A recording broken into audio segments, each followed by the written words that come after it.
Hello students. तो आज का टॉपिक है DNA, that is DNA and RNA.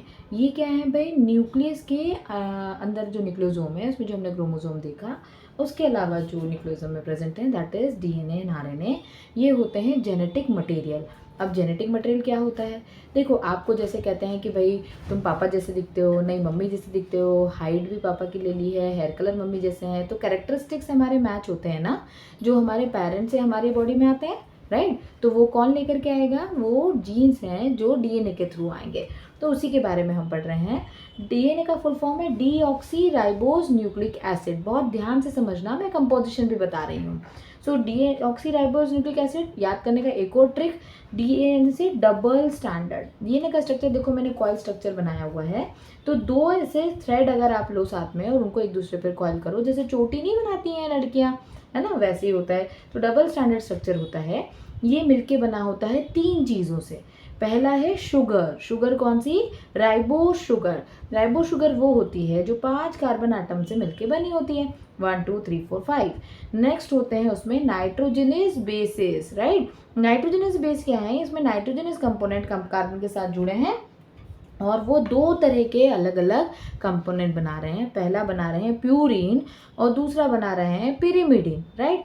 Purine क्या है? वो दो बनाते हैं कंपोनेंट, तो उनको हम बोलते हैं क्या? न्यूक्लियोटाइड में आइडिनाइन कैपिटल ए से डिनोट करते हैं, ग्वानिन कैपिटल जी से डिनोट करते हैं। पिरिमिडिन बनाते हैं cytosine, that is capital C, uracil capital U and thymine capital T.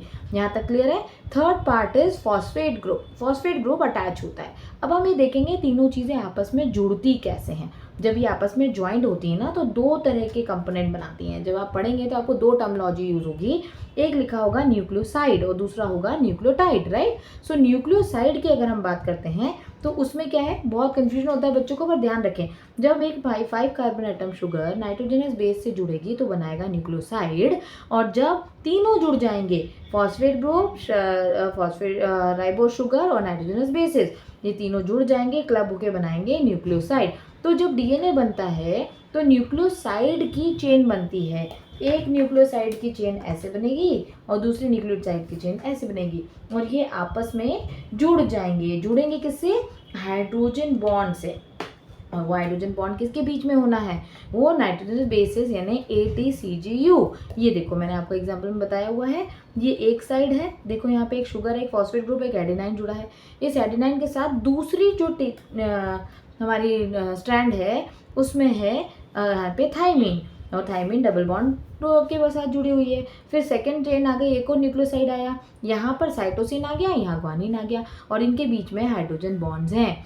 लेकिन और भी बॉन्ड्स होते हैं इनमें अलग तरह से, वो होते हैं क्या? Phosphodiester bond. जब फॉस्फेट ग्रुप इस शुगर से जुड़ेगा तो फॉस्फोडाइस्टर बॉन्ड बनेगा। तो इस तरह से बॉन्डिंग होती है, और ये न्यूक्लियोसाइड्स आपस में, न्यूक्लियोटाइड्स आपस में जुड़ जाते हैं। न्यूक्लियोटाइड जुड़ के एक डबल स्टैंडर्ड डीएनए का स्ट्रक्चर बनाते हैं। आपको हमेशा याद रखना है कि डीएनए में एडिनाइन हमेशा थाइमिन के साथ जुड़ेगा, वो भी डबल बॉन्ड के साथ, और साइटोसिन हमेशा ग्वानिन के साथ जुड़ेगा, ट्रिपल बॉन्ड के साथ, ठीक है?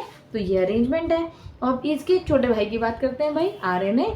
आरएनए जो है सिंगल स्टैंडर्ड स्ट्रक्चर है, ये सिंगल स्ट्रैंड से मिलकर बना है। अच्छा, एक चीज़ और, यहाँ देखो मैंने लिखा है 5 प्राइम और 3 प्राइम।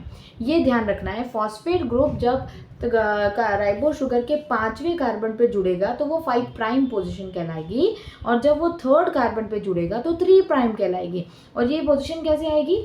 एक बार साइक्लिक शुगर यहाँ पे है और यहाँ पे क्या है? रिवर्स है। देखो, एक सीधे लगाया है हमने शुगर का मॉलिक्यूल और इधर उल्टा लगाया है, तो ऐसे ही क्रॉस अरेंजमेंट होता जाता है और कंप्लीट हेलिक्स स्ट्रक्चर बनता है। लेकिन आरएनए में क्या है? राइबोज न्यूक्लिक एसिड का नाम है। यहाँ पर एडिनाइन के साथ हमेशा यूरेसिल जुड़ेगा, थाइमिन नहीं जुड़ेगा, लेकिन साइटोसिन और ग्वानिन वैसे ही जुड़ेंगे। ये सिंगल स्टैंडर्ड स्ट्रक्चर होता है, हमेशा प्रोटीन सिंथेसिस में हेल्प करता है और जेनेटिक मटेरियल की तरह काम करता है वायरस में, बाकी सब में नहीं। अदर लिविंग ऑर्गेनिज्म में जेनेटिक मटेरियल कौन रहेगा?